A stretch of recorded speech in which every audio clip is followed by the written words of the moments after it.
Hey everybody, this is Dan with Pain Free You. Today I have the pleasure of introducing Jeff from Chicago, and Jeff has volunteered to share his success story.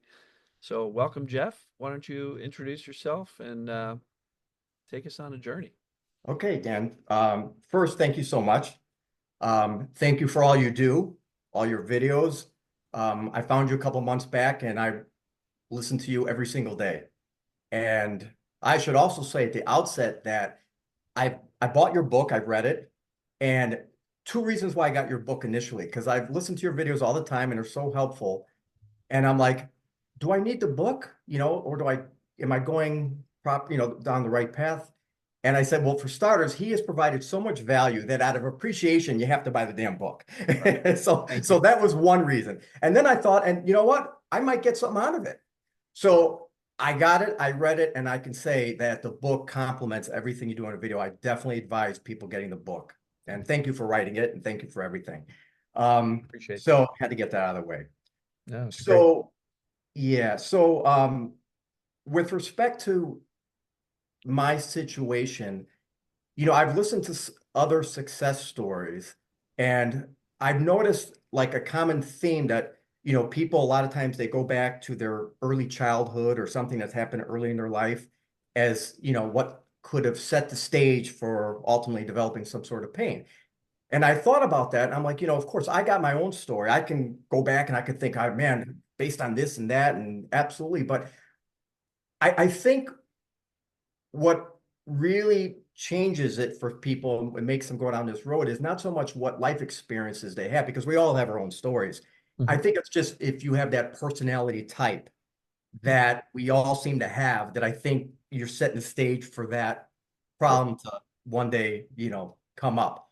And so I won't go all the way back in my past. I'm going to just go No. back and Start I'll with set some foundations. when the symptoms started, Yeah, what yeah, happened, what was going on in your life, and absolutely. carry us forward from Absolutely. there. Yeah, okay. So one piece of backdrop that I think is definitely relevant to the story is that, or two things. One is that I'm the type of person, I've never really had health issues, and I've always just believed whatever, doctors say, what they say is sacrosanct, what they say is gold. You don't question them. And, that's the starting point I come from. And I want to talk just a little bit about what happened to my mom because it definitely was relevant about what happened to me. My mom, who passed away in September of 2022, she suffered from debilitating back pain for like the last 10 years of her life. Okay. Multiple surgeries, the pain pumps, the stimulators she ended up having, um, meds. She went to Mayo Clinic. And I remember like I don't even know where this came from because it wasn't like in our family we had this history of my grandparents or aunts. Nobody ever suffered, so I don't know what happened. I remember her saying, and I knew nothing about these terms, but I remember her saying like, "Oh, the doctor said I had stenosis, a little bit of scoliosis." It's like, okay. You felt horrible. Surgeries, nothing worked. They installed a pain stimulator and they changed the dosage. Everything was gonna fix it. Nothing fixes it. And then at that time they were prescribing Norco. So then of course she becomes addicted to that. Still functioning, but just drugged up. And then of course you get depressed, and then they give you pain antidepressants, and it's the whole thing's just a freaking disaster. That's what ends up happening. And I really believe that her going down that road, I don't know really what it is. I mean, if I knew then what I know now, I absolutely would have pushed this stuff because I'm always skeptical to say, oh, it was all TMS because, I can never know for sure. But I have strong suspicion that the doctors weren't able to help. Right. And everything they did just led it down to a horrible path. And then, she didn't smoke for like 40 years and then she started smoking. And I hated that she smoked, but that was like her one little outlet. She was relegated to being on a freaking chair her whole Right. life, didn't sleep in a bed. So it's like, well, who am I to say? And of course, that was beginning the end then because now you're not moving. And, she ends up dying from it. Horrible. But in any event, um, so so again, I never had health issues. Um, except one time, I should say that in 2018, I remember I had upper back pain that came out of nowhere, and I never had any issues with my back. And I went to the doctor and he ordered an MRI, and I got the results back before I saw the doctor, and I'm looking at it, and at that time I'm 54 now, but I was 48 at the time. Okay. And I'm reading the notes, and it's talking about, stenosis or whatever. And now I'm freaking out because I'm like, I'm just, oh my God, I didn't know that I had these issues. I'm gonna be like my mom now, and I'm really panicking. And when I went to the physiatrist, he comes in a room, and the first thing he said to me was, "Your back looks exactly how someone's age should look." And I'm telling you, Dan, when he said that, all my fear, everything was just gone. It absolutely evaporated because, again, whatever the doctors say, doctors, what they say is gospel, Sure. which is like a double-edged sword for me, as you'll soon find out. But because he said that, I resumed everything, even though I was still weaker on my right side. I just kept pushing. Within a month or so, all symptoms gone. Never thought about it again. Never thought about it. It Awesome. was like it was non-issue. Never feared about it. Never worried about it. Is it going to come back? It was just like never happened. And because of what he said, if he had said something differently, God knows what path I would have went. Um, so I mean, thank God for that. And that's relevant too, I think, when in a few moments. But the last bit of background before I tell you what happened to me was, again, I was thinking about my personality, and to say I'm intense is an understatement. Very hard on myself, perfectionist, goal orientated, anxious, all the characteristics that would set someone up for this type of problem. As you would say, pain, perceived danger pain. I mean, I'm probably the ideal candidate. I don't know how I was able to not have that type of something go wrong with me for so many years, because I listened to some of these stories, and people have issues when they're in their teenagers or 20s, and I'm like, I don't know how I got away with it for that long. I mean, I really don't know, but I mean, I was fortunate. But not until I was until March of about 2021. At that point, I retired from my job after about 30 years of being there. Um, and I went from always chasing goals, always busy, nonstop, to a complete grinding halt. Okay. Financially, I was fine, but all of a sudden, it's like I have all this time in the day that I thought would be awesome, but that was the opposite of my personality for all these years. And it was harder for me than I thought. I thought I would always be like, well, just enjoy it, just enjoy it. But it was like it was hard for me. You hear about stories when people retire. I mean, it really happened to me. You lose And your identity. yeah, exactly, Who am I exactly. without my career? Yeah, and it was weird because I came out when I was 21, and then I leave at 50. And it's like it really did affect me. Um, so what was interesting, during that year after I retired, at some point, I noticed I started having some symptoms in my body that I never really had issues with. For example, I had a little bit of jaw pain. Went to the doctor. He said, I forgot what they diagnosed it, but it went away fast. But okay, I don't know what that was about. Um, I when I was a kid, I had mild asthma, but it went away for like 25 years until I found a cat on the street, and I brought him in my house, and I was allergic to cats, but I kept him. But I was taking, just some mild medicine, no problems for years. And at some point after I retired, I remember I started having breathing problems. And it got like where it was like, and then once you start noticing you're having breathing problems, that's all I would focus on is my breathing. I wake up in the morning, first thing is, how's my breathing? And it got to the point where my doctor, he prescribed all these meds. I ended up getting on Exolier, which is like shots. They're very expensive shots. I had to get all this approval with the insurance, and you go every 2 weeks. And I was like, I don't know what happened to me, but I noticed I wasn't doing anything for me. And when I went back to the doctor, I was telling him what's going on, and he looked at me and he goes, Jeff, I don't think this is asthma. I think this is more like anxiety. And Dan, as soon as he said that, all gone. All my symptoms gone. It was like, oh, okay. I mean, so I went from all these crazy meds to just getting rid of everything and having no breathing problems again. Um, I had little eczema flare-ups on my hand that when I get nervous, I like itchy, stuff, and it's totally it's in my mind. And then another big one the biggest one, the coup de grace, was all of a sudden out of nowhere, I started having heel pain when I'm walking, really bad. Like, I mean, I couldn't walk to the car. And it was like when I went to the doctor and nothing happened. I didn't do anything, no injury. And I go to the doctor and, the first doctor's like, we'll just do more calf stretches. Okay. Nothing worked. Went and see like an orthopedic doctor, whatever. And he's like, takes x-rays. Like, I think you have insertional Achilles tendonitis or something. He's like, well, just give it some time.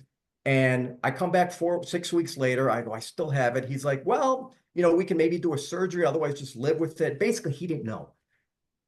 And it would come and go, but it wasn't quite as bad. But I ended up seeing another doctor. And when I went and saw him, I'm thinking to myself, I could have sworn the pain was behind the heel. Why all of a sudden it is like underneath now? I'm like, am I losing my mind? Did it migrate? What's going on here? And he's like, well, I know you don't have that. You might have some nerve issue. Let's get an MRI. The MRI comes back normal. He's like, well, maybe it's this, maybe it's that. And he's like, you have just normal, wear and tear. There's nothing that stands out. You want to try a cortisone shot? I'm like, no, no, no. And basically, I saw like three doctors. Nobody knew what it was. They're just going fishing. Well, we'll try this. We'll try this. They didn't know. And I'm thinking to myself, why?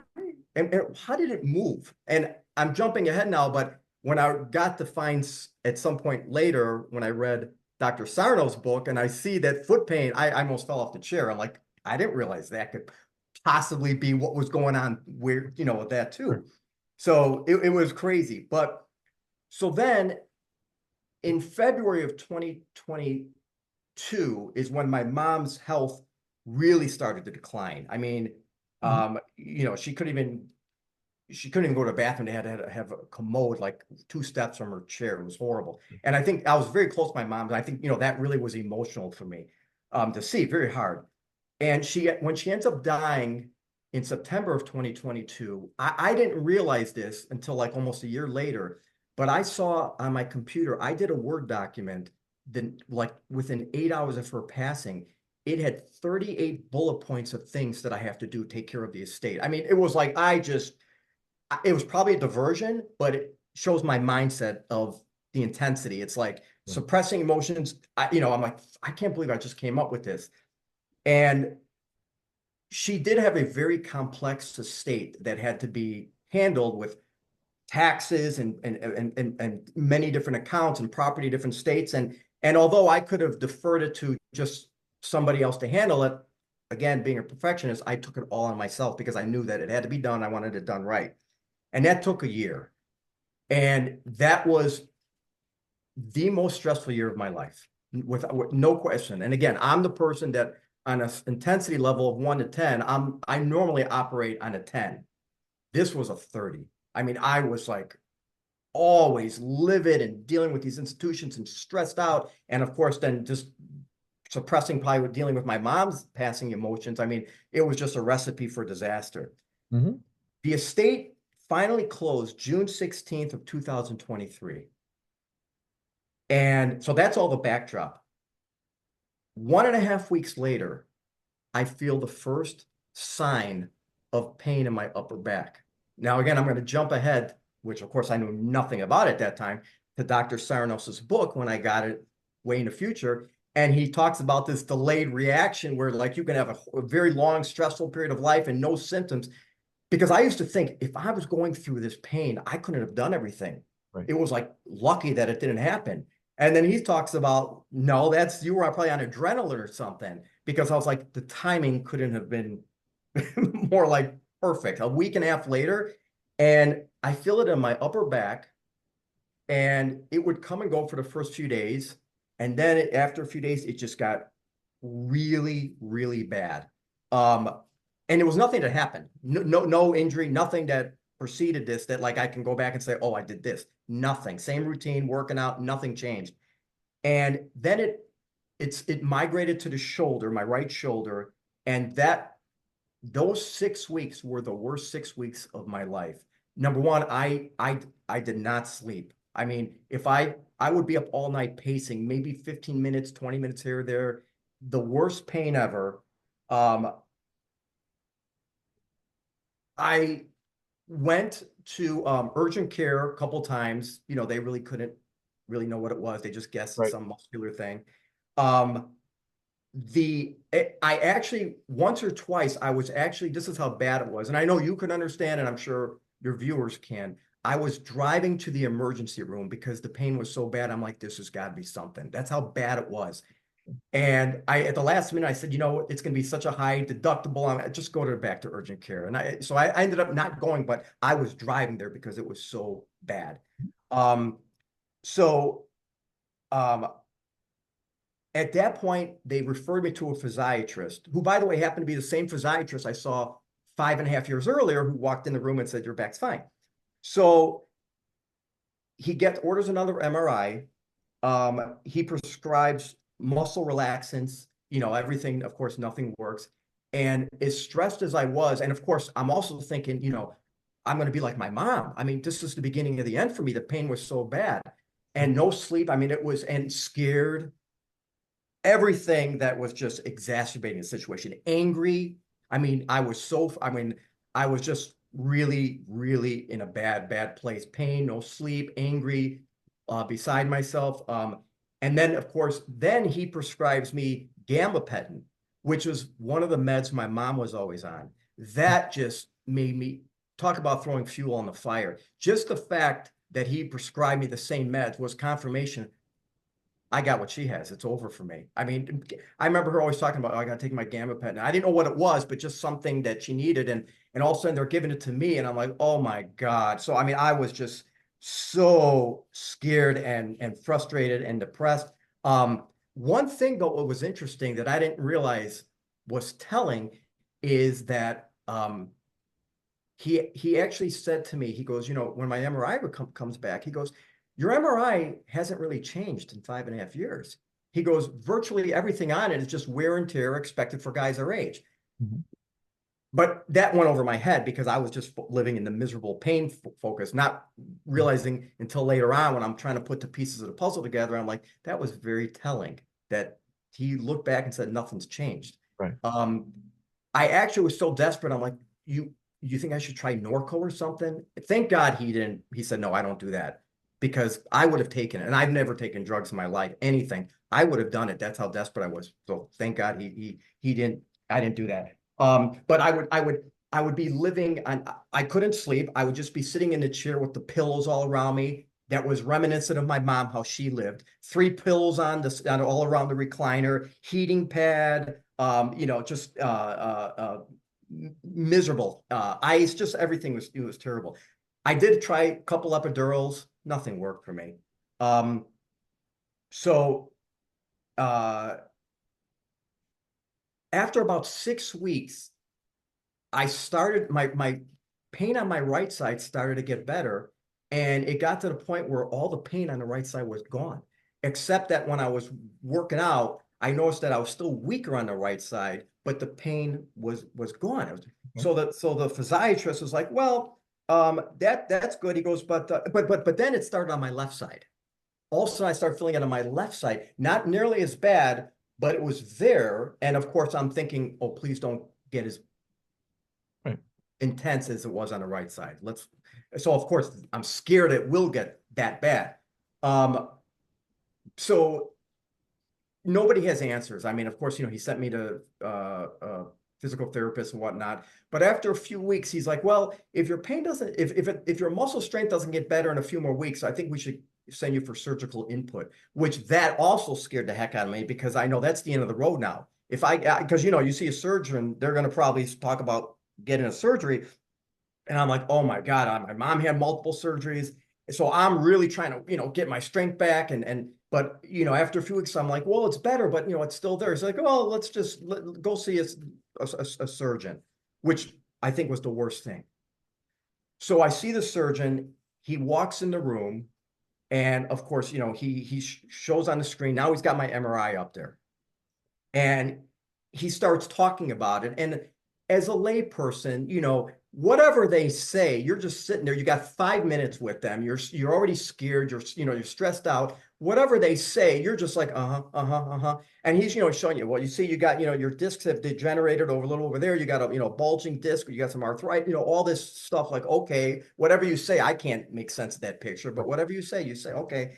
but you're scared to death. And then he starts talking about, well, maybe, I probably recommend a double fusion for you, C5, C6, C7. And I'm like, oh my God, that just, I was already on a scale of 1 to 10 out of fear and anxiety and stress living on a 50. I mean, that just threw me through the roof because now I'm broken. I'm a broken man. That's what I am. I mean, I'm it's done for me. Sure. And he's like, I don't want you doing any weights, anything for a month. I go, because I like to still exercise. I wanted some sanity in my life. Nothing. He's like, just do air, just do air. Again, I must be so broken that if I do anything with pick up 5 pounds, God knows what's going to happen to me. So I didn't know the term yet, but talk about a fired up nervous system. I mean, it was ridiculous. I'm walking around like I'm 90 years old, broken, fragile. I'm looking at these $5,000 anti-gravity chairs, like I mean, I was in a really bad place. Right. And he didn't do anything but fuel the flame, so to speak. So and what's interesting about him is I had a follow-up with him like 6 weeks later, and I said, you know what, I was thinking about something. If you're saying this is all structural and stuff, and why is it that my pain went away on the right side? Like, I might have a little weakness, but the pain, it's all gone. It's just more like achy on the left side. If it's structural, doesn't make sense to me. Am I missing something? And he didn't have a good answer. He did not have an answer that made sense to me. Like, okay, let's go forward with this. It was just like, like just general nonsense. So I'm like, something's not right about this. So I said to myself, I'm going to go see probably 4 other surgeons before I do this. Sure. And I did. I ended up seeing 4 different surgeons because I was so afraid that to go under the knife, and because you know all these stories about back surgeries and they don't work and you're more pain. So I go and I'm paying out of pocket out of my insurance to go see, because I'm like, I want somebody who's completely not in the network, somebody who's not going to just, somebody who's disinterested. So I'm doing all this research and I see this one surgeon, and of course I'm bringing my MRIs. And at the end of the day, they do all the tests for you. And I passed all that. I would only notice the weakness when I was doing weightlifting. If I was just picking up things around the house, I wouldn't know that my right arm was weaker. So it wasn't like I was failing those tests. It was just when I was pushing myself with the weights. So I see the second surgeon, and he's like, I see in his report, he's like, and what he told me, he's like, well, you have age appropriate arthritis. He goes, you do have 2 bone spurs and he writes in his report that's likely causing the symptoms. And I remember thinking, likely causing the symptoms? I mean, and the other doctor didn't say anything about bone spurs. He was talking about, bulging discs. I'm like, but likely causing the symptoms. He didn't recommend surgery, but he's like, if it's still bad or if it gets bad, I'd probably recommend a double fusion too. I'm like, okay. So then I find this other surgeon, private practice. Um, he was not available for many, many months. So I end up seeing his nurse practitioner. I go in there, I bring my CDs. She takes a picture of the MRI with her phone to email to the doctor. And she starts saying, well, if you're not better in about 6 weeks, that's when usually you should start considering surgery. So of course I'm scared. And the doctor calls me the next day and he starts saying, oh yeah, we could do disc replacements. You'll be driving in a day. You'll be like nothing. And at that point, I was actually relieved because I'm like, okay, it won't be that bad. I can drive, I'll be back to normal. It's not that I was so desperate for an answer that, oh, okay, disc replacement. Of course, I'm Googling everything. And, oh, disc replacements are not as bad as fusions because you still got the mobility. And maybe that's the answer. And, it's like, okay, maybe that's the solution and do that. And again, in hindsight, I'm like, man, you're just offering, because I know if I had made the appointment to do it, he would have done it. I know he would have, Right. based on a freaking picture and an MRI. So then I see another doctor who was supposed to be a vanguard in this minimal invasive stuff. So I go see him and he looks at the MRIs. He's like, oh, looks good. I looked at your x-rays, your MRIs. It's all age appropriate degeneration. And then I go to him, well, what's causing this? And he goes, age, like literally age, like it's expected, we get this stuff. But what was interesting about him was, so he put me at somewhat of at ease that, okay, nothing stands out, don't need surgery. But he's like, come see me in about, 8 weeks. We'll see where you're at. So in 8 weeks, I come back and I see him. And of course, I'm getting a lot better, but I still have that, like some the aching and stuff. But but it's nothing like that horrible 6 weeks. But I still have it lagging, and I'm still very stressed and nervous. And I noticed that when I get more stressed in a day, I will actually feel it more. It was weird. It's like I'll be stressed in a parking lot going to the doctor's office, finding a space, and I can feel my back just, you know. So when I go see him again 8 weeks later, same doctor, and I say, yeah, doctor, I still got this just ache stuff. He has the MRI and he starts saying, well, yeah, look at your back. It's got a, bulging disc, or your neck. You got a bulging disc there. You got a little bit of kyphosis, which I guess is like a little bit of straightening of the thing. He goes, your back's not supposed to look like that, or neck. And and again, you got 5 minutes with these guys. You're nervous, you're stressed. You don't know what they're going to say. So I'm not on my game. But I looked at him, I go, but doctor, I thought you said that everything was normal last time. And he goes, well, at that time I was 53. He goes, well, what 53-year-old doesn't have that? And I'm thinking to myself, well, and not at that moment, but I'm thinking later, I'm driving home, I go, that's actually a stupid answer. Wait, so it's not supposed to look like that, but then it is supposed to look like that at 53. I mean, what kind of message are you sending? You're really, Doesn't know. He doesn't have yeah, any. yeah, it was just like real. And I'm like, okay, I can't trust this guy. So then um I see one other doctor, right? So this doctor refers me to an osteopathic doctor. And again, you're paying out of pocket. And she's just, doing all these maneuvers here, bend over here, check this, she's digging in over here. And my issues supposedly were C5, C6, and C7. And I saw her like 3 or 4 times, and she would be digging into my neck real intense and saying, yeah, it's stiff. That's probably the arthritis over there in your facet joints and all that. And then she's like, yeah, I could see that why your C3 is the problem. And I go, but doctor, it's supposed to be the C5, C6. And she's like, huh, interesting. And then at that point, I'm like, okay, she doesn't know what she's out at C2. I'm like, all right, Right. I know this is ridiculous. So I end up seeing one more surgeon, and this guy, he was like supposedly the spine surgeon for the Detroit Lions. I mean, he's done like 10,000 surgeries. And again, I'm just trying to get answers from many different viewpoints. Right. So he comes in and he said a lot of good things and then some interesting things that I think pertain to like your world. But he comes in there and he's like, the first thing he says, he doesn't pull up the MRI. He's very down to earth. He goes, you don't need surgery. He goes, everything you have is just, normal wear and tear. He goes, it's all age appropriate. I go, well, what about the one doctor who said, like, for example, that the bone spurs are likely the cause? And he looks at me, he goes, he goes, it's really hard to know the source of the pain. He goes, I don't like to just rely on MRIs. Most people don't need surgery. He goes, so that was like comforting. But then he goes, when you reached a certain point in your life, this is what happens. Basically, like, this is age. This is what happens when we get older. You get pains and stuff. So I'm like, okay, well, okay, I don't need surgery. That part's over. And after seeing all these doctors and learning a lot about the mind-body stuff, at some point I started reflecting, and I'm like, nobody, not one doctor, I saw a couple physiatrists, not one physical therapist, not one osteopathic doctor ever asked me what was going on in my life that preceded this. It was 100% MRI and symptoms. That's it. It Mechanical. was like disturbing, actually, when you think about Mechanical. it. Yep. And that's why I became more and more convinced that, again, I can't guarantee it, but I have a feeling that the medical field set my mom on a really bad path and hastens her demise. I do believe that had something to do with it. I'm like, nobody asked that. And I had no issue, no injury. And is it all coincidence that the most stressful time of my life and then preceded the onset of these weird things that I never had before? So again, these doctor visits and stuff were spanning over 6, 8 months or whatever.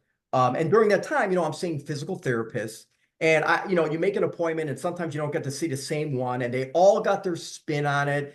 And I noticed that this one would say do this, the other one say no, don't do that. It's a lot of it's boilerplate, just do the bands like this, and this one will say do chin tucks, the other one say no, don't do a chin tuck, do a chin roll, that's not good for you. They don't I'm know. seeing, I'm seeing chiropractors. This one they put me on a traction, And you start after a while, you're so desperate, you'll do anything. But after a while, I'm like, especially with the chiropractors, for me, I just started thinking, man, I just feel like this is BS. I mean, I just feel like I'm going there. He just cracks my back for a second. I go on a traction thing. I mean, like, really, is that the answer? But you're praying at the beginning. You're hoping so badly that that will fix it. But after a while, you're like, I don't think so. The same with the osteopathic doctor. I'm like, I'm paying. What does she really bring into the table? And the same with the physical therapist, massage. I saw another chiropractor where he's got me in this machine, and it's this supposedly this device where I think it's called 10X or something, where it's opening up your vertebrae, just all this crazy stuff. And then he's putting the electrical stuff, and you're doing an acupuncture, but nothing's making a difference. But you're so afraid that, well, if I stop now, I'm just about to turn the corner. Maybe I have to just keep going a little bit, a little. And then I'm like, I could just keep throwing good money after bad. I mean, so at some point, I'm like, this is crazy. So, and of course, every night I'm putting nerve cream on, ice. I'm walking like an old man. Every sensation in my body, I am noticing and being afraid that this is another onset of something. Because although it never got horrible, like we're no sleep and miserable, the ache was always there, and it would migrate and move around a lot. And you're always worried, please don't let this be another reset of that. Um, another thing I was very close to doing, I was going to go out of the country for stem cell therapy. And I was so close. I was so desperate that I was like, I was telling my girlfriend, I'm at a point now because I can't live like this. I don't care if I go to some third world country and God knows what they're going to put in me and I end up getting an infection and dying. That's a risk I'm willing to take because the only thing left is surgery. And I would be the last person in the world that would ever tell somebody to go out of the country. I'm doing research. I mean, that's how desperate I was. The only reason I didn't is because there was some news show that came on and said literally the country that I was going to go to, the United States put on like no travel. I'm like, oh, that was weird. I'm glad I happened to catch that. Maybe that's a sign. Um, but so what was another thing about the pain was, so on the right side, basically for about a year, completely gone. It was solely on the left side. I would get ache, left side, right side, like all vanished. At some point, I started working out, doing push-ups, and all of a sudden, after a couple weeks of push-ups, I started feeling it like in my right side again. And I was like, well, maybe I pulled a muscle. Um, and it would like linger for many months. I'm like, well, if it was an injury, and I'm quoting you basically, that would not take that long to heal. And how bad could I have hurt myself doing freaking push-ups? You know what I'm saying? Even if I did, I mean, it just didn't make any sense. So I'm like, okay. So all that's the backdrop. And I'm like, and one other dark thought I'll share is that when I was really at the lowest point and thinking that I am destined to be my mom, I'm like, if if this is it for me, I'm not saying I'm going to suicide, I'm going to kill myself, but I'm like, at some point, I saw what happened to my mom. She lived like that for 10 years, and then she just ended up dying.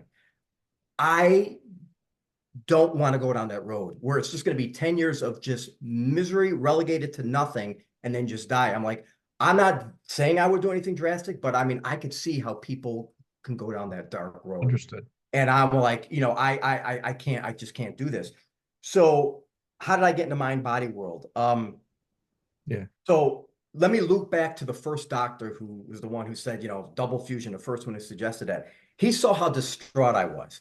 And it was not like I was crying in his office, but he could just see in my face how upset and scared I was. So he said, you should see a pain psychologist, to help you get through this. And at first I was like, I don't, what is she going to do for me? I mean, I have what I have. I don't need psychiatrists in my life. But I was like, you know what? I'll do it. At this point, I'm like, I'm not myself. Whatever help Right. I can get, I'll get. So I saw her a few times, and at one of our meetings, she mentioned the app curables, Mm. right? And excuse me. So okay, she established her bona fide. She's legit, so okay, let me look at it. And I'm listening to a couple of stories, and I was like, you know, I need not tell you. It's like, whoa, what's this? But of course, I'm like, is this snake oil? I mean, is this real or is this, because it's so unorthodox, you're desperate, but I also don't want to be a fool. I'm like, so I started, this set me on a path of like, starting to do a lot of research about MRIs and like how unreliable they are and blah, blah, blah. And, and so I went back to her and I'm like talking to her and I'm like, so what do you think about this? And she's like, well, it's real. And she's like, a lot of people, I think there are a lot of unnecessary back surgeries. She goes, that's why they call failed back syndrome. She goes, I see a lot of these patients who've had Right. A these surgeries. legitimate term. Yeah, it's a Back legitimate surgery term. syndrome.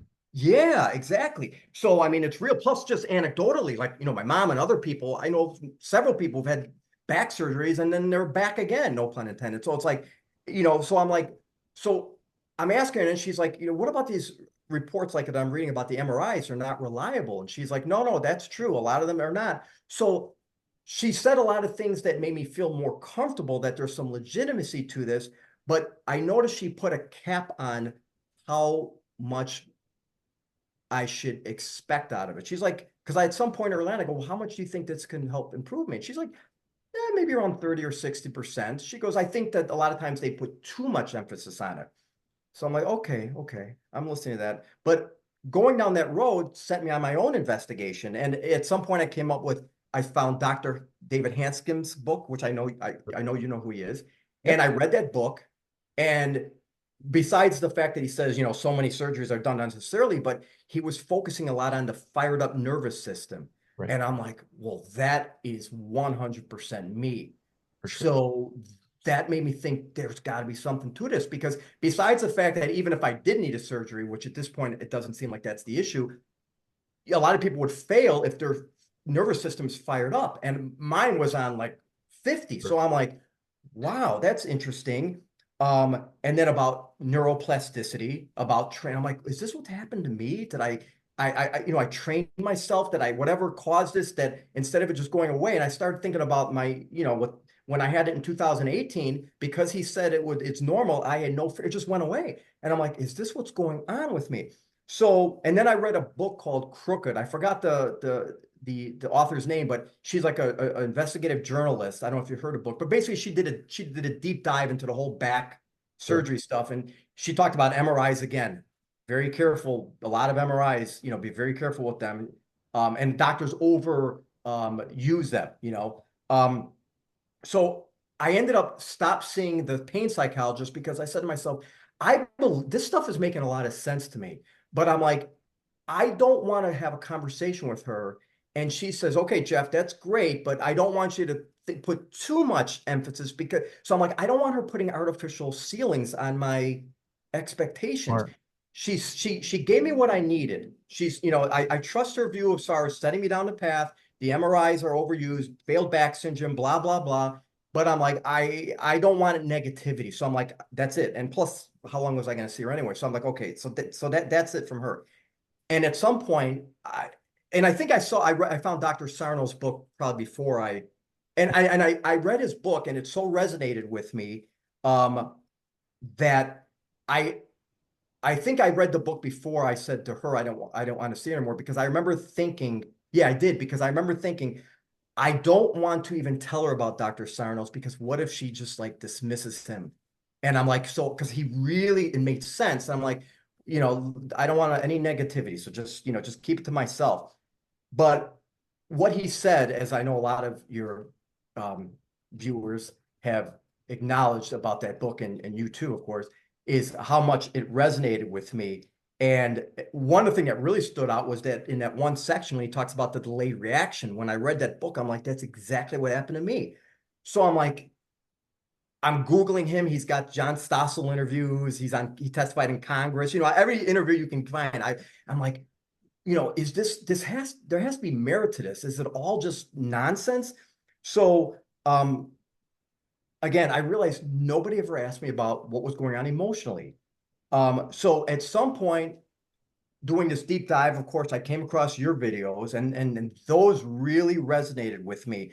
I mean, every single one. I mean, I watch your video every single day. That's all I can say for the last few months. I mean, so I can't even comment about a specific one, because everyone's got a different angle that is, encouraging and inspiring. So, and again, so I can't overstate the value that you give.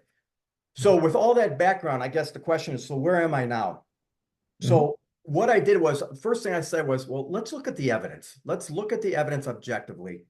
And I'm like, okay, well, first of all, I took your assessments. And I mean, I think almost every single one is check the box. I think almost everyone, if not, there might have been one that didn't apply.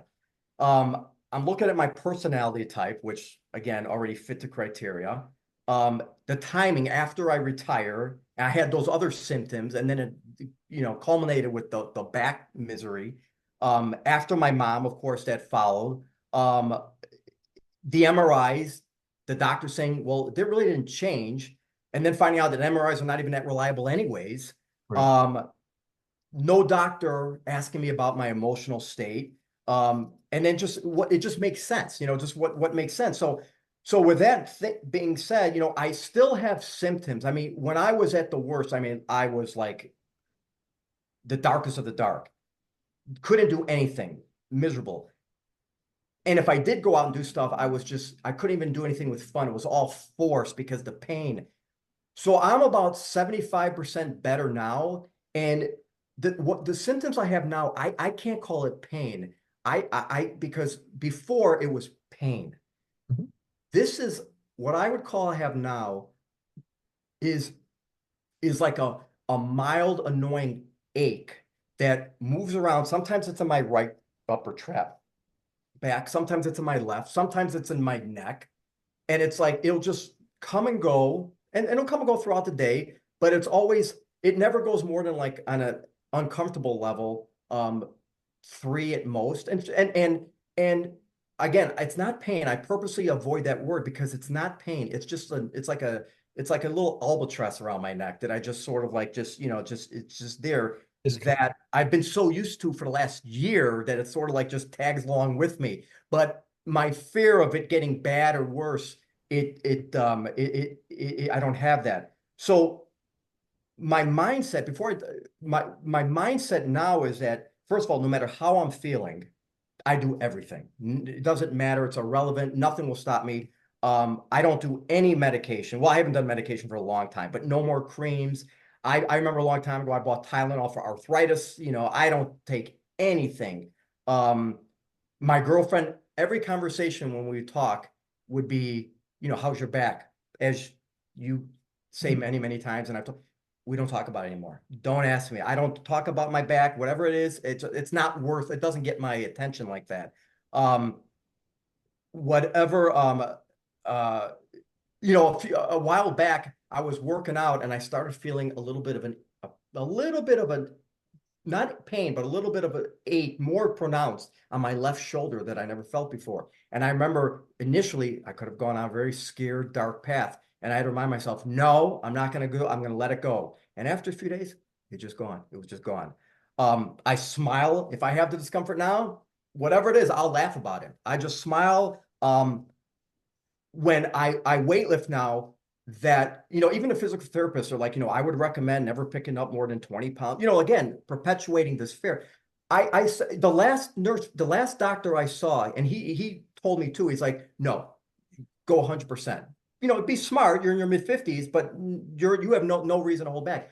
So when I work out now, again, I'm not in my 20s, I'm not in my 30s, but I work out hard. I'm not trying to do 1 rep max. I try to do 12 reps, but I work out just as hard and I don't care. And several weeks back or a month ago, I remember I had a little bit of a more pronounced ache in my back the night before. And the next day was supposed to be when I'm supposed to work out on my back for weights. And my girlfriend said, well, you think you should, take a day off? I go, not only am I not taking a day off, I might even train a little harder because I'm just doing it. This is not stopping me. Sure enough, I did it. It was a non-issue. Yeah. I try to have more gratitude. One other last point was in November, because I have health insurance and I privately pay, you're supposed to, every year is when you renew your health insurance. So I've had HMO. So in order to see these doctors, some of them I had to get referrals, but I also paid out of pocket my own because I know my doctor, my primary, he's not going to give me a referral to 18 different, he's going to say, Jeff, it's insane already. In November, before I was changing my mindset and before I found you, or no, it was about the same time, I think, but during the turning phase of my situation, I was contemplating, I'm like, you know what? I think I'm going to get a PPO. So this way I can do my own investigation. Now, granted, I already saw 5 surgeons, so I can see more and get more answers about what really is going on there. I was going down that road. I'm going to pay more for PPO And then all of a sudden I stop myself. I go, what the hell am I doing? Not only am I not going to do a PPO, I'm going to go with an HMO and I'm changing it so I get the highest deductible because I have no intentions of seeing any doctor. I'm done with the doctors. I'm done with the medical. Unless I go in there and I have 103 temperature, I'm not seeing anybody in that world. I am out of that whole medical field. Been there, done it. I'm not seeing physical therapists, doctors, chiropractors, none of them. It's all TMS. That's where I'm at now. So the reason why I think that I know I've come so far. I mean, I can't say 180. I could say like 160. I believe that the only reason I have remnants of still that ache is because as much, and I listen to your videos always to keep inculcating the belief that, you got to believe all this stuff, is because I think I was so indoctrinated with the view that when the doctors showed my MRIs that it's there, that sometimes I still think, well, could that be something like, okay, 80% of it's gone. And then, you know what it is, Dan? I actually said to myself, okay, the one thing that the doctors kept on saying was like, okay, this is your MRIs are fine. You don't need surgery, but this is, of course, you're 53 now. Like even my primary said, you're 53. Who doesn't have pain at 53? So I I said, don't. go ahead. I don't. Oh, well, okay. I get that. And I thought to myself, I'm like, okay, is this because I've never been 54 in my life? But I'm like, okay, so I know I've gotten 80% better. Is that last 20% just the fact that, well, I do have arthritis, they show me. Even though it's all normal, I do have some disc degeneration, supposedly all normal. Well, maybe that's the natural aching that you feel is just from that. You're beyond the catastrophizing part, but now you're just in the realm of welcome to being in your mid 50s. And it's like, and that's the part that I think that I'm like, okay, well, I'm that's getting me that I'm not able to get to the last finish line. Yeah, and I would discard that because I feel better at 59 than I did at 39, I've heard you say that. right? Yeah. Um, my mom lives in a senior living facility. She's surrounded by 90-year-olds. Nobody's complaining about chronic pain.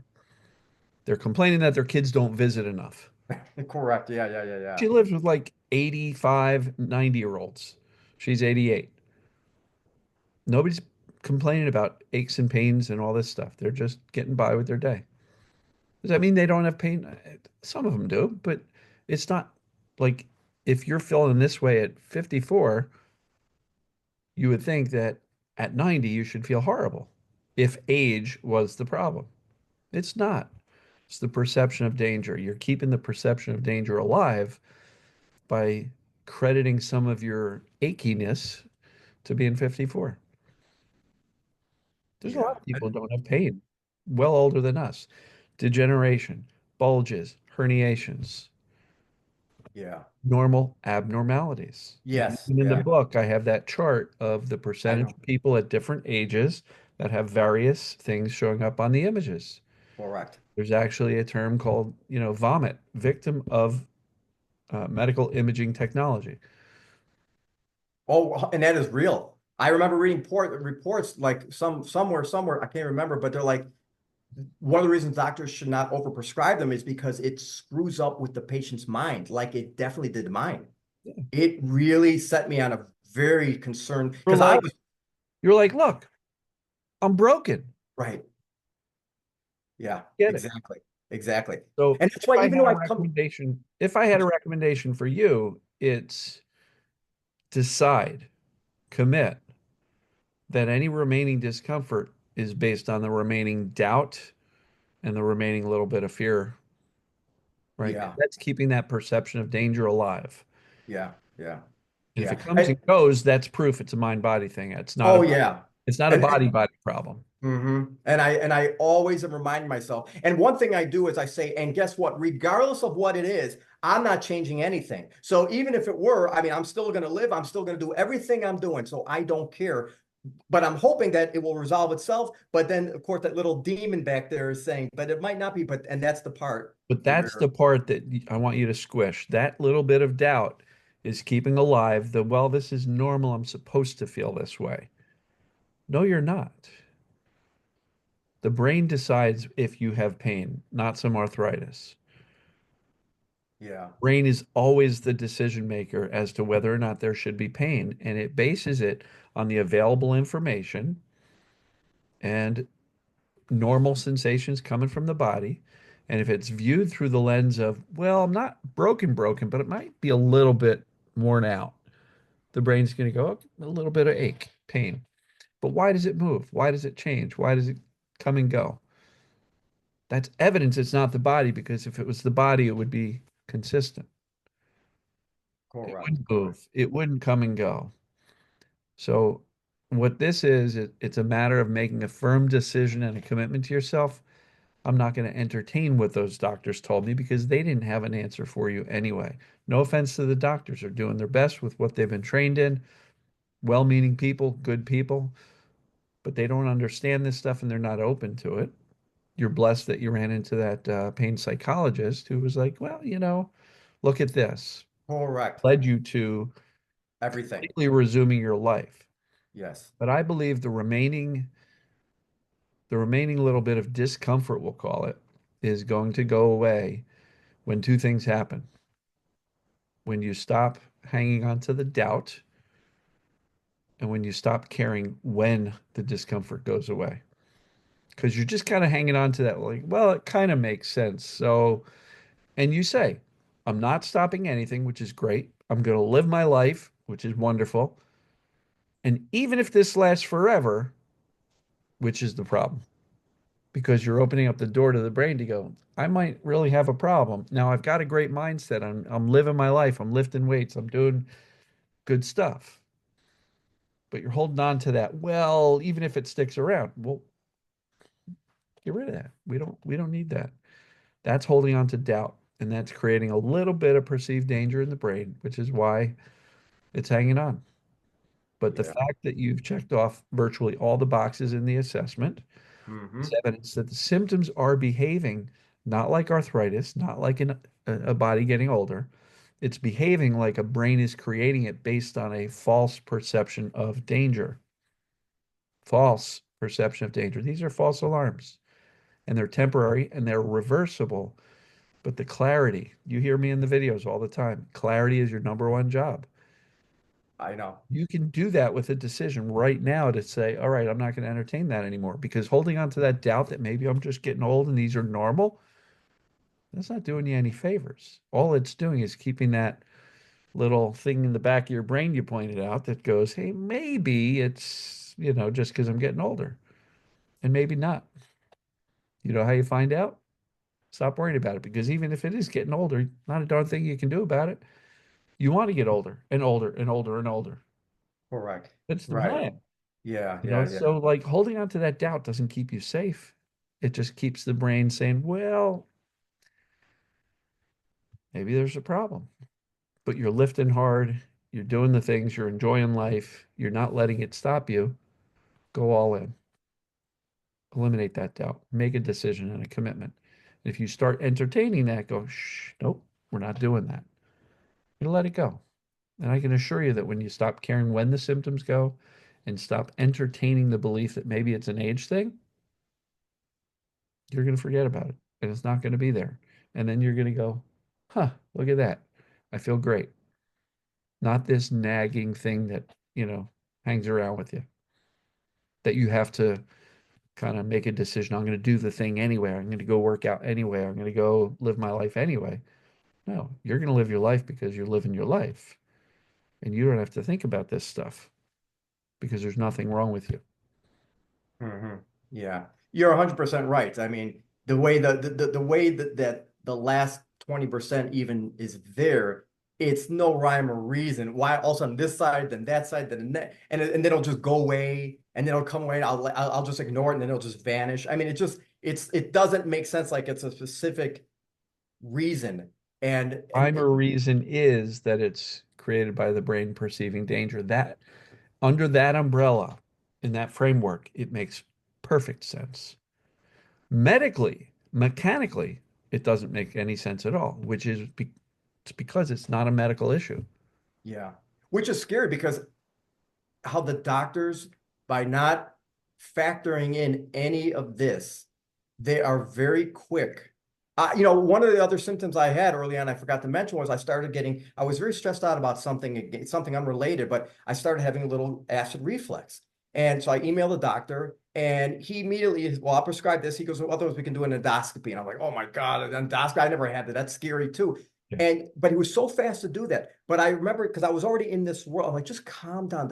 This has got to be stress. There was something with my pet. I was worried something. And so there was a reason I can pinpoint that I was even more. And I'm like, just calm down. And after about a week or so, it just went away. But very fast, they're very quick to just go right down that route. And I know that maybe they got to cover their, but I get why they got to do it. But I think it's very important that patients don't get pulled into that, Doctors because are going to you can, doctor. yeah, You know, you go to a carpenter and say, I want you to build me a steel building. He's going to go, well, how about wood? Right? Like doctors are going to doctor, surgeons are going to do surgery. right. I pointed out even in the book, I said it's really unique because you can go to 7 different practitioners with one symptom. You'll get 7 recommendations: massage, acupuncture, chiropractic, orthopedic, surgery, injections, drugs. Depending on who you go see, you're going to get all these different recommendations. Well, how is it possible that all those recommendations are the right tool for the job? No, they're just going, well, I'm a surgeon, so I'm going to do surgery. I don't know what's causing it, but I'm pretty sure that if we go in there and do surgery, we got a 50-50 shot of it getting better. Mhm. It's Well, when I read that, it was, and I read it in your book and I read it elsewhere, that resonated with me, because I was thinking, yeah, not only did everybody have their own viewpoint about everybody I saw, no, this is the answer. Even the surgeons could not definitively agree on what the problem was. And even if there was a problem, how do you go ahead and cut up somebody and take out body parts and put in bolts and screws on a fishing expedition? I mean, that is just scary stuff. they're taught. It's their Yeah, worldview. Surgeons are the mechanics of the human body. yeah, They're the guy in the car repair shop. right, right, It's not right. working right. Oh, looks like a carburetor. Let's put a new carburetor in. And that's their worldview. And so, no disrespect to doctors. They are doing what they believe is in the best interest of their patients, and they believe this is, I guess, the best options, right? Because if they're going, well, we don't really know, but we got a shot if we do this, so let's try that, you know? But, if you had a 50-50 shot of it working, you going to take that chance? Well, in the case of 50-50 shot of getting rid of pain, you might say, okay, I'm desperate, I'll try it. But if the heart surgeon was going 50-50 shot, you'll live, holy cow, really? Correct, Gonna do exactly. that one? Yeah, Yeah. yeah. So I don't know. This is not here to, I'm not here to bash doctors. I think there are a lot of well-meaning people. I know several people I went to school with and wonderful, wonderful people. Um, but they're just not aware of this stuff. The good news is more physicians are becoming aware of this. I've had medical doctors as success stories, a chiropractor who um, had back pain that he and his chiropractic buddies couldn't resolve. And he followed my approach and got better. And he did a success story. Another medical doctor saying, I found out about this stuff after I retired. He goes, but I'll tell you what, man, I could have been a much better doctor if I knew about this stuff. Right. And so it's getting out there. There's a doctor in Germany who I met at a mind body workshop in Boulder last July, September, somewhere around there. This guy in Germany, a doctor, said, oh, yeah, I send a lot of my patients to you, to your YouTube videos. There's a medical center in Australia that bought 10 copies of my books to hand out to the doctors, which I'm completely blown away and humbled by. Yeah, that's 'Cause fantastic. I'm a guy with, zero medical credentials and I'm shooting videos in my backyard and on my couch. Right, right. So, What matters is what you're saying, not where you're saying it or how you learned it. well, I mean, I initially learned it from Dr. Sarno, Yeah, and I've been fascinated and studying it ever since. So, um, you're like this close. I know, and I feel it. And that's why every day, Let because I go of get the actually, doubt. yeah, and I actually get mad at myself. I'm like, enough already. But that's why every day I'll listen to success stories, your videos. I mean, first thing in the morning, I'm drinking my coffee. Let's pop up what Dan's got today, and it's always like perfect. And it's like, my thought is like, the way to get over that last hump is by just keep reminding myself, listening to your videos, and yes, at the end of the day, make that one final decision of clarity, That's you it. know. And Yeah. one last point I'll say about, about getting older, not necessarily mean you have to have pain. First, obviously, I know people, I don't even remember my grandparents ever complaining, walking around with, they Correct. never served about it. And I needed a lawyer a couple of years ago, and we became friendly, and he's in his middle 80s. And when we met for lunch, he has scoliosis and he walks over hunched over. So we became very friendly. And I asked him, does your back ever hurt? No. So this is a guy that walks over hunched over in his mid 80s. He's like, just once in a while, little aches and pains that you get for an 80-year-old, 84. But I don't have, it's not like he's got just horrible chronic back pain. And he's got actually, you would think he'd be completely, Yeah, my father-in-law had polio as a kid.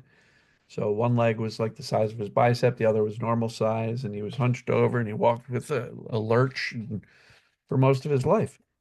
Never had pain. my You grandfather was wounded in World War II, shot for the rest of his life. He was in a hospital for 8 months. He walked with a limp the rest of his life. He never had complained about back pain.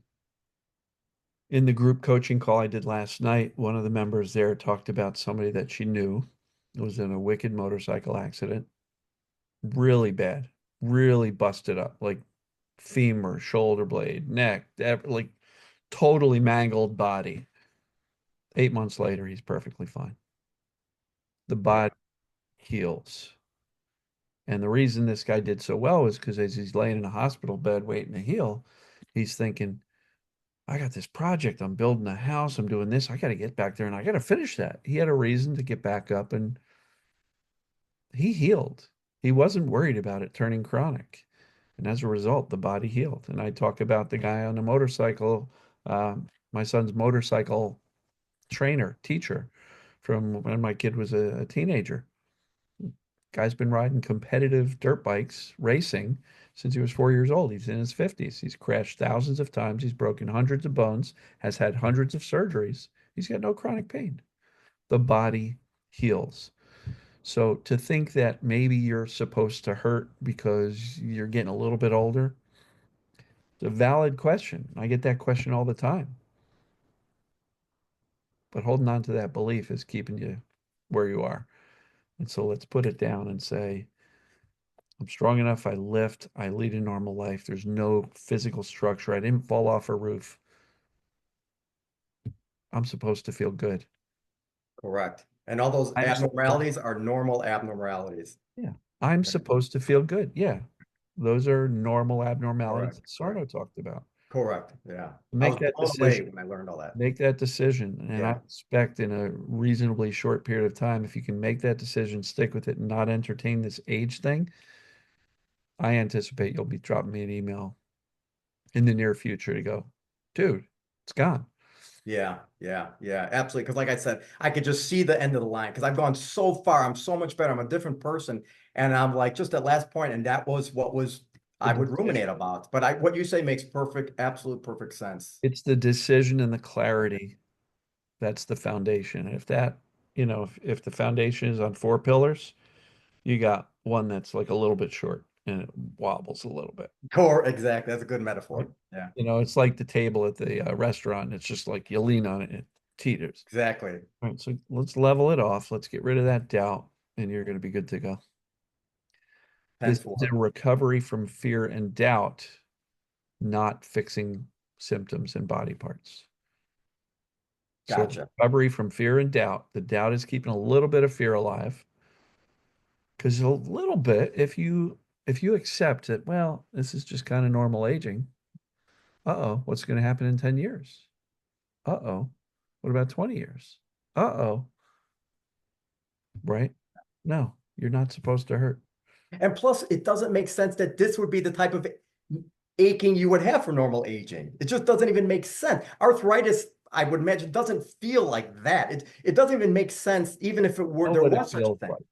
What's that? Arthritis is a normal part of aging. Yeah, correct. Right. And doing surgery for something like that is like doing surgery on my gray hair. Exactly. Ridiculous. So Exactly. Exactly. we're going to wrap up here. This was great. I really appreciate you being willing to share your experience. You made a lot of great points. You shared a lot of great um, areas of your journey, which is wonderful. Um, any last words of wisdom to anybody watching? Just be aware of surgeons who want to cut you. Of course, I can't tell you what to do, but just be aware. Just be aware because it's easy to go down that path. Most of my Um, audience is pretty well aware of that and very resistant to going down that path. good, good. But for anybody who is starting to explore this, they're in the doctoring stage. And so Hmm. I'm thrilled. Hopefully they'll find a way over here. Like you said, if that one pain psychologist, if I did not see her, I don't think I ever would have um, Yeah. got into this realm. You never know. You may have stumbled across somebody to mention it to you, but it's wonderful that you did. I'm glad to Yeah, be part of that, part yeah, of your journey with sharing the videos. And listen, if I can ever do anything for you, let me know. And I do want you to keep me posted. And when you I squish will. this doubt, Yeah, yeah, yeah. And again, but thank you, Dan, for seriously for everything you do. Thanks for your book, which is fantastic, and thank you for the daily videos because they mean a lot to a lot of people that I'm sure of. Definitely me, and I'm sure a lot of other people. So I'm not saying this is your only calling, but it is a calling for you. It really is. oh no, I feel like this is what I was made to do. Yeah, correct. I could see it. So thank you. Awesome, man. Thanks, man. Appreciate Listen, I it. appreciate it, Jeff. Thank Okay, you Dan. again, and keep Okay, me posted. take care. Appreciate it. Bye bye, Dan.